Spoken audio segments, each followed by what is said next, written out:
As we mourn this immeasurable loss, we recall with eternal gratitude President Kibaki's patriotic journey in service to his country, which can be traced back to Kenya's fight for liberation.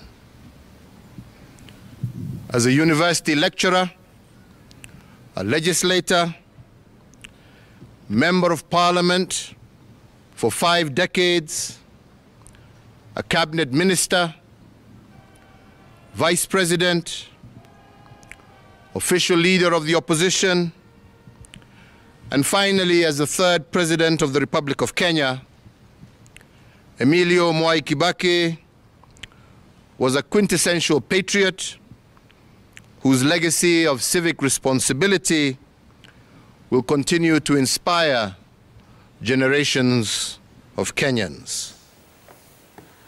Uhuru Kenyatta paying tribute there to him, and so are many others on social media.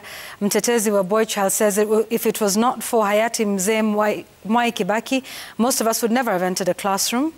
Again, he left every citizen satisfied with the state of the economy. Chris Robbins says he fought for police reforms and increased the salaries significantly. Engineer Lazaro Kanyambok says we're mourning the falling of an economic giant. Mbinya wa Muli says, I will remember the late president for empowering his ministers, gave them powers to run the show, introduced the power of delegation. What a man. Rest in peace, our hero.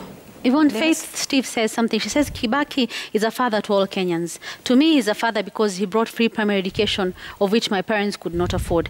Kibaki brought electricity to Lungalunga, Kwale County in 2005-2006. Yeah. Linus? No, I remember covering Mwai Kibaki on the campaign trail, and especially when he was the leader of the Democratic Party, DP. And from my recollection, there could not have been a more reluctant politician. Mwai Kibaki had a very successful, long political career, but just by doing the right thing at the right time. That was my assessment of Mwai Kibaki. He was not the politician that would do so many rallies and lose his sleep about things. Mwai Kibaki actually used to have his time. Basically, you can't hear stories of him having overnight meetings. He actually had contempt for things that went longer than they should, and even for journalists who ask long and winding questions. And I saw that in Nakuru. We went to a rally in Afraha, and after his speech, he came down, and we were all there, and one of us asked a question. It's not me, so Francis, don't start. A colleague asked a question, and it went on, and Kibaki said, "My friend, unataka kusema nini?" He wants you to be straight to the point. Straight to the point. Then I interviewed Mwai Kibaki when he was president in 2008, August, when we did a broadcast to just try and help with bringing back. Was that the one at the Mara? At the Masai Mara. Yeah, in the Masai Mara. We took the OB vans and went there and did bulletins with the backdrop of animals.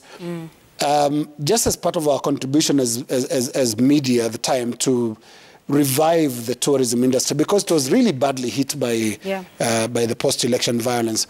And he gave me one of my shortest interviews ever. It was very, very short and straight to the point. And I asked him, Mr. President, what is your message to the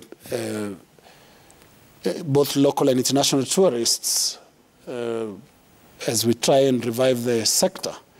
And he told me, wewe waambie, wakuje hapa wajienjoy. You go tell them. And his answers were very, very, very, very short. Mwai Kibaki had, can I call it class? And it's really... Gentleman. A gentleman and a Ben.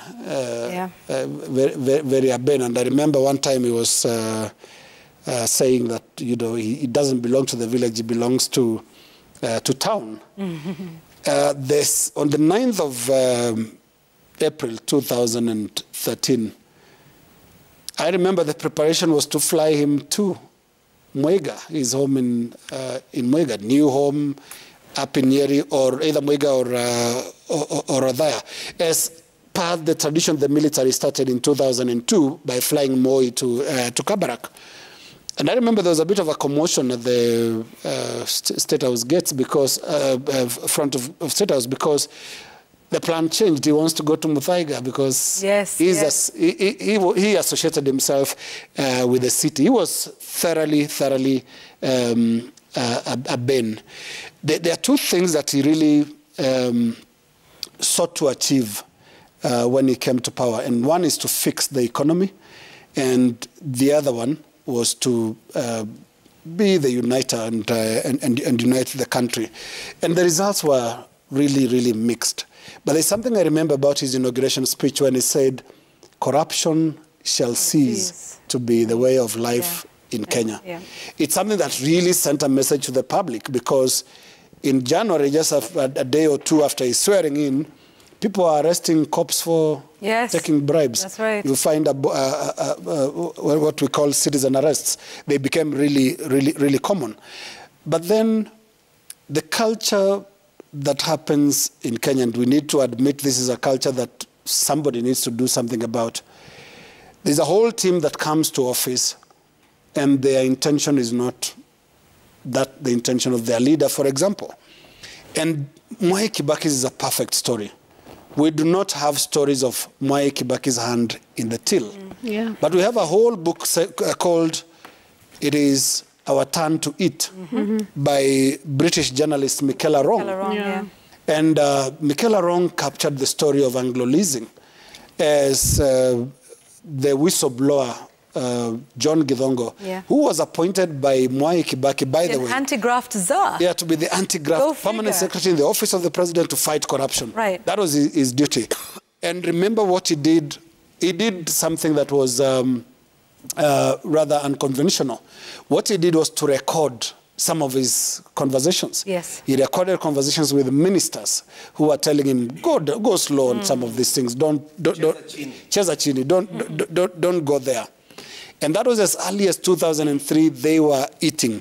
And in fact, Steve Mwai just reminds me here, when Omalo was posing, that Kenyans are asking, watakula nini? But people in government are asking, mtakula na nani? That was an admission of the high levels of corruption that hit the National Rainbow Coalition in its infancy, very early in the term. And that was how Anglo-leasing, a 2.7 billion shillings scandal, very early in the term. Now, history may question why Kibaki did not support John Githongo. In a subtle way, he did. But one would have expected it to be an all-out support. An all-out support. Considering, the full-on appointment of him being the anti-corruption czar. Absolutely. So in some of those hesitations, Mzee Kibaki missed some of the most important decisions that he should have made, because nipping corruption in the bud meant getting rid of his ministers and even sending some of them to jail for those things. Of course, cases went on. You all know the story of David Muraria, the finance minister. There was a time I thought he was told to step aside. All this in relation to some of those corruption questions. And of course, Vice President Mudi Awori was mentioned, and he said, who is my accuser? Who is my accuser? I shall not resign. Who is my accuser? Yes. So again, there'll be a mixed legacy debate when it comes to Kibaki's tackling of the question of corruption. And I bring this example up because what happened in the NAC administration in 2003 is exactly what happened in the Jubilee administration in 2013, 2014. Again, this rush to plunder, it's like that is the prize of winning elections. Go for it, go for contracts, go for tenders, go for this and that. And that culture, if we are not careful with it, then every 10 years, we'll be having new sets of corruption beneficiaries. National Rainbow Coalition produced some beneficiaries of corruption. I think the Jubilee administration tripled that. It did it in a more better and efficient volumes than the NARC administration did. So it's a culture. Now we're going into an election. 2023? 2023. Should we expect some scandal? Whose turn is it to eat? It's a very unfortunate culture, which had President Kibaki been tough on in 2003, would have been tackled. But I want to have to put this rider. Mwai Kibaki took office on a wheelchair. Mm-hmm. He was sick. He had just had a very bad accident that happened in November 2002. And his foot was on a cast. Yeah. We covered him in campaigns with a neck brace. Yeah. And he was sworn in on a wheelchair. And we do remember that in 2003, he was in and out of Nairobi Hospital especially. We remember all those pictures. So you have to give that benefit of, was he really in a position to... Was he the same Mwai Kibaki that we had known? Yes. You know, even some of these actions that we are asking of him, would it have been possible? Yeah. The truth is, because of his situation, because of his health, people around him took advantage and did things the way they could. There are stories. I never got to confirm the story of a claim that at least one of those people in the power circles at the time took his family to Mauritius using the presidential jet, either the presidential jet or one of the military VIP aeroplanes. This is the largest. They've just won the election, and the president is on a wheelchair. A lot of things could go wrong, and I think a lot of things went wrong because of that situation. Yeah, I mean, indeed, what a legacy. I want us to move to the politics. Yeah, Yvonne, lastly, why do people look for power? Like currently, we're talking about 100 or so days to the general election. Mm-hmm. What is this scramble for power that we see politicians engage in? To some small extent is to serve the electorate. But unfortunately, to a great extent, is to amass power and amass resources. Well, yeah. So next year, a time like this, I can assure you, if God gives us breath, we will be discussing some not so interesting things that will have happened, scandal-wise. Yeah, absolutely. Yeah. Sadly, hopefully, we learn better. So that's President Mwai Kibaki. I mean, you know, from whence cometh another. So, but let's talk about, you know, the present, and that is a date like today, which is a very important deadline, right, Shuri? You yes. know, all of those, the list of nominees from the just concluded nominations should be with IEBC in the next 48 minutes. You'll have, 48 minutes to go. So if you haven't, chop. But another thing that is a huge nightmare is that of the running mate. I mean, this has been quite the headache. And so the parties may have gotten some reprieve. Let's listen to IEBC giving some relief to political parties in terms of naming a running mate. The date for submission of aspirants lists for the positions of president and presidential candidates and deputies, as well as gubernatorial candidates and deputies, will be on the 16th of May, that's next month, 16th of May 2022. That is for presidential candidates, their deputies, gubernatorial candidates and their deputies will be on the 16th of May, that is next month. I'm not sure that entirely solves the problem, or whether, like we were saying, it actually postpones the inevitable. And I think right after that, you know, then Jeanette, who's the Secretary General of the Azimio One Kenya coalition political party, then, you know, announced their committee. But listen, this is such a headache for them, isn't it, Gashuri, in terms of doing it, and they have all manner of formulae, you know, to get through. We will do, you know, some scientific polls. They're calling it a scientific process, but really, this is just, you know, political backroom deals, isn't it? I would say it is managing expectations, because if you ask Raila Odinga, the Azimio la Umoja One Kenya Alliance Coalition political party, he knows who his running mate is. Yeah. No doubt about it. Yeah. If you ask William Ruto, the presumed presidential candidate of Kenya Kwanza, he knows his preferred running mate. But you have to manage expectations, i.e., there are people who have been told, you can't be a running mate. There are people who are being proposed by various parties that are interested that this is the person we are fronting. And so, ultimately, you will disappoint some and you will please some. You'll please one. You will please some. One supporters working. Yeah, I'll say some. Some in the sense that each of these names that are being fronted as possible running mates, they have a team, a group, or certain interests behind them. So if you decide or settle on one as the running mate, you will, of course, make that team happy. But, of course, at the same time, disappoint the team that will not get the running mate slot. And there's a reason, because the running mate position comes, if you win, you're talking about a potential president, because our constitution tells us in the event anything happens to the president, the deputy president serves the remainder of the term as president. So here is a scenario where whichever choice you make, it must be somebody who is a potential president, a president in waiting. Number two, you will disappoint some because the deputy president is a heartbeat away from the presidency. And so if the relationship will be good, and I say that cautiously, good, then you will have a deputy president who also enjoys power and stature to that extent.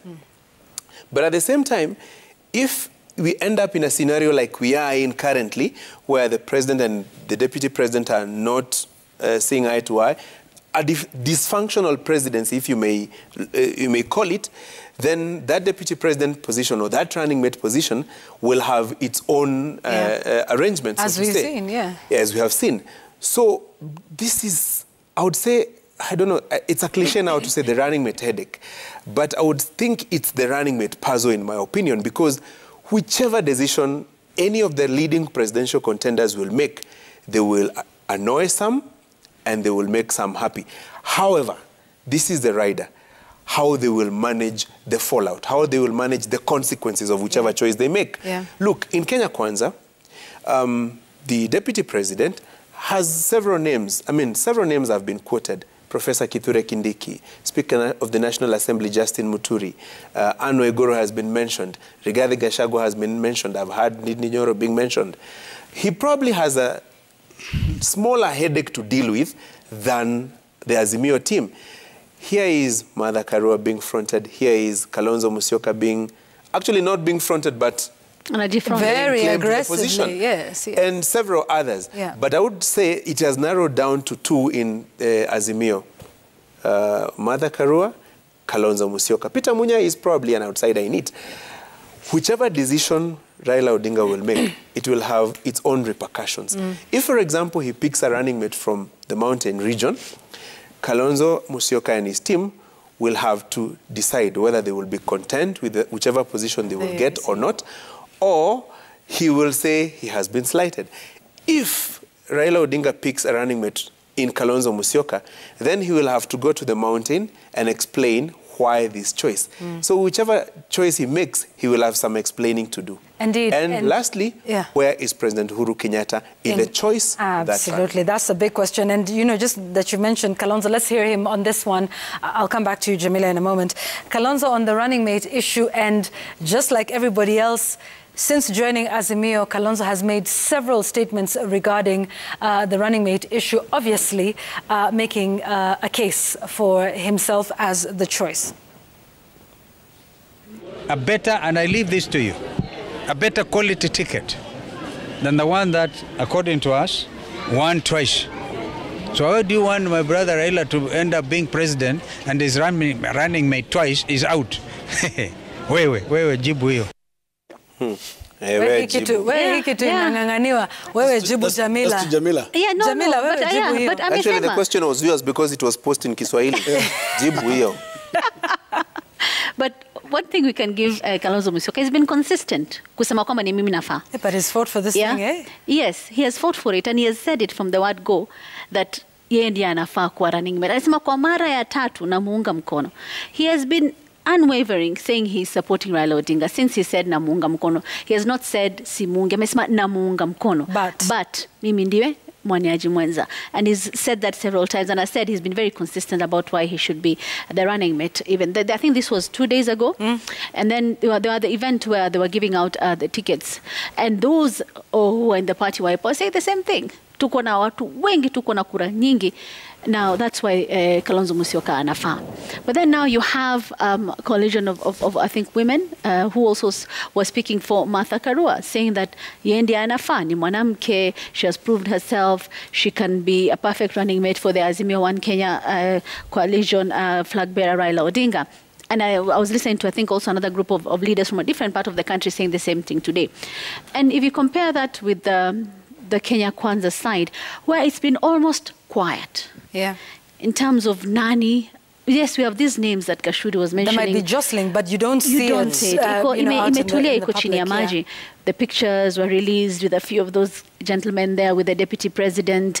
Hatusiki mengi, wametulia chini ya maji. But they were represented at the meeting with IEBC the other day, when Wafula Chebukati called all of them together because they kept saying, I mean, this deadline, it can't work.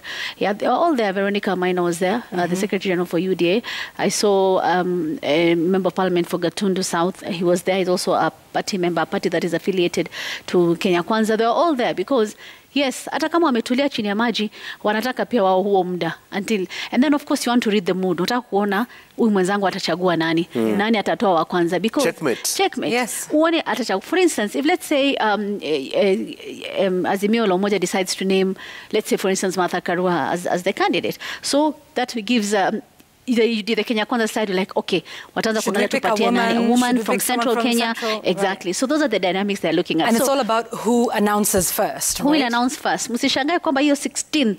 Saizi ni right down to the wire. Yes, 11:21 saizi msishangae 11:30 p.m. ndio watu waanze kutangaza running mate, because of exactly that. You're waiting and see mwenzangu atamchagua nani, so that you can make a decision that of course you believe will be best for you and will get you the votes that you need to win.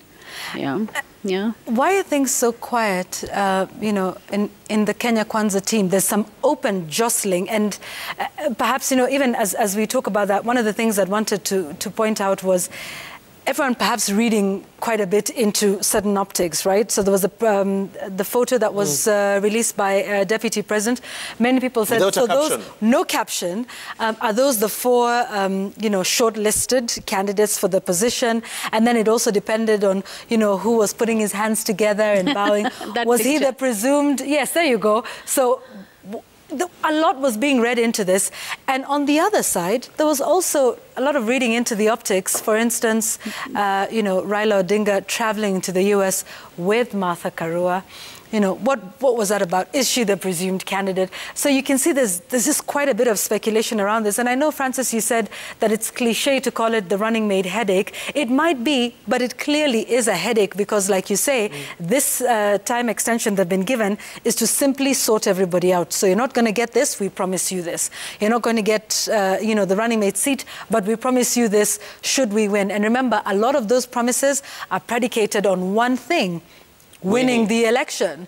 So, even for those who are being given those promises, it is extremely tentative, based on, the premise and the hope, of winning. And what happens if you don't? It's a big one, Linus. Sorry, before Linus steps in, and not just winning, but keeping your part of the bargain. Yeah. If you've been told you will get this position subject to delivering this amount of votes, it is 70% in a certain region, or 60% or 50% in a certain region, it means if you don't meet that part of the bargain, then you'll be told, hey, my guy, you are to get this if you brought this. Now that you brought this, then you will fall and get this. Because this is pre-election. Politics. Kwa ground, itakuwa slightly different post-election. Linus? You see, Yvonne, I'm looking at these things differently, and at the risk of sounding non-progressive, I look at all this and say, what did the drafters of the Constitution of Kenya 2010 get us into? Did they foresee a situation like this? Now, just a few weeks ago, this country was at a standstill on who should be the Azimio la Umoja flag bearer. We remember that? It's not too long ago. Yes. Now we are on another standstill of the on running. who should be the Azimio la Umoja running mate. And you see, I don't know how it was in your secondary schools, but in mine, in Kilgoris, the school and the headmaster was quite strict. Peter Opondo, sorry, not Peter Opondo, but Caleb Opondo, Caleb Ochieng Opondo, did not allow stocking of matchboxes in the school canteen. As one of the ways of preventing smokers in the school from lighting up. And I say this because I see a lot of lighting up in our political scene. We wrote a very beautiful constitution, but with a culture that can't attend to it. You see, when you look at how we are getting, whether it's a presidential candidate or the running mate, there's something so temporal about it. That's one. Number two, there's very little about it that is about the country. You can see all these things and set aside these often repeated remark by politicians saying, oh, Kenya is bigger than any of us. It's not. Kenya is not bigger than any of these politicians. These guys have bigger egos than continents. Forget about the country. Because look at it this way. Where are the issues in Azimio right now in this fight for the position of running mate? There are no issues. It's just about who will bring, and even in Kenya Kwanza, the idea again is who will bring the ethnic numbers to the table. Ethnic numbers, tribal numbers, not people persuaded by ideology or some good ideas or serious issues. So we are mobilizing in a more primitive way than we used to under KANU. It is absolutely primitive, it's temporal. And when you see all these fights, just expect a more troubled aftermath in the election. Because again, these people fighting to be running mates, what is that they are looking for? And if you look at the constitution, the running mate is a principal assistant to the president of the president. There are no specific duties for a deputy president. And we've seen the experience with William Ruto. He doesn't have any duty except that given by the president, who stopped giving him anything to do a while back. So why are they fighting so hard for this position? It's because they still see they could do something with it. So we're not in a nice space. We're not having a good conversation as a country. The parties are not having a constructive conversation. And look at what they are doing. They're coming to ask reporters, our reporters and journalists, when Yambia. So what answers can we give? One would have expected that Azimio or Kenya Kwanza will retreat to a quiet place and have those strong deliberations about this running mate question. Because what this is doing to us is creating an impression of instability. Our politics is so, well, they would say it's robust, but it also can stop people from working. What message does it send to civil service, for example, if this is the shape of politics? Would they need to work from 8 to 5, or they wait for you to finish your... Basically, nobody will take seriously governance. So I think we need to look at this thing in a more questioning way, because the long-term effect of this is we are not going in the right direction in terms of just social order, political order, discipline. Discipline is no longer part of our politics. Parties are no longer part of our politics. You can see this very well. Kalonzo Musyoka is not fighting as well. Kalonzo Musyoka is saying, I am experienced. I am the most experienced. He's telling you, basically, I've been MP and I've been in this election. Even vice president. Yeah, and even vice president all this time. So they're not saying because the policies of Wiper will do this. And there was a rare moment in a rare period in the UK when the Conservative Party and the Liberals got together, when Nick Clegg and David Cameron became a pair, with Nick Clegg becoming a deputy prime minister. And you can see the principles that informed that kind of coalition making. So you're not just adding numbers, but Nick Clegg will come with certain policy demands that you're going to fill. He's not coming in as Nick Clegg, I have been around, so I need to be your deputy. And we are having seriously worrying conversations as a country, Yvonne. Yvonne, the next discussion, I like what LK is saying. We had a standoff over the presidential contender or the flag bearer. We're now grappling with the question of the running mates. The next question will be something they call portfolio balance. Ministries. So who takes which ministry and why? Yeah. The contestation is normally about internal security, or what you call interior today, finance, defense, energy, transport, you know, those huge infrastructural ministries. The next discussion will be about portfolio balance. And I like... That will take about, what, 2 years into the new term or something? That one will also, it will be before election, during election and after election. After, right. And you'll see a scenario where one would argue that this is what we were entitled to. I heard Musalia Mudavadi, the ANC leader, the other day in Vihiga say, we will get 30% of government if Kenya Kwanza wins. Oh, 30%. 30% of government, if you're to look at it, you have 22 ministries. Yeah. Okay, minus the AG, so put it 21. So you're talking about seven ministries. Yes. Okay, now the next question will be, which ministries are these? Over and above that, there's also the cost. So you will get 7 ministers after doing what? Are you required to bring a certain amount of votes? Are you supposed to... Of course, ain't nothing for free. Yeah. So and for what? To what end? If you don't get that percentage, does it mean you don't get what you're supposed to get? The Azimio team also, and so on and so forth. The next question, other than the portfolio balance, will be about unkept promises. Because one would argue this was the promise, but it has not been fulfilled. And then how... If, let's say, Kalonzo or whoever misses the running mate position, what position do you get? Across the board, you'll hear talk of creation of a chief minister position. Across board. Executive Order number 1 of 2023. Executive Order number 1 of 2020. Actually, probably 2022. Oh, right away. Yeah, right away. Okay. Create a position of a chief minister. But now, in the event of a fallout, that is something that can be easily withdrawn, isn't it? Then there's also the talk about the Speaker of the National Assembly, Speaker of the Senate. These are also positions that will be contested. So, mnyama anagawanywa hata kabla hajawindwa. There you go. That's a and good I have a problem with that characterization of a country as an animal that is... Well, but it has to be killed and... Okay, basi mkate unagawanwa kabla ununuliwe. Ama kabla hujapikwa. Okay, all right. Maybe that's a better analogy. Listen, we want to take a break here on the program.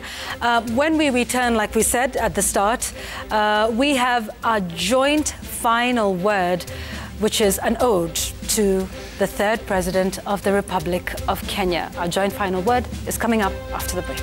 Joint statement.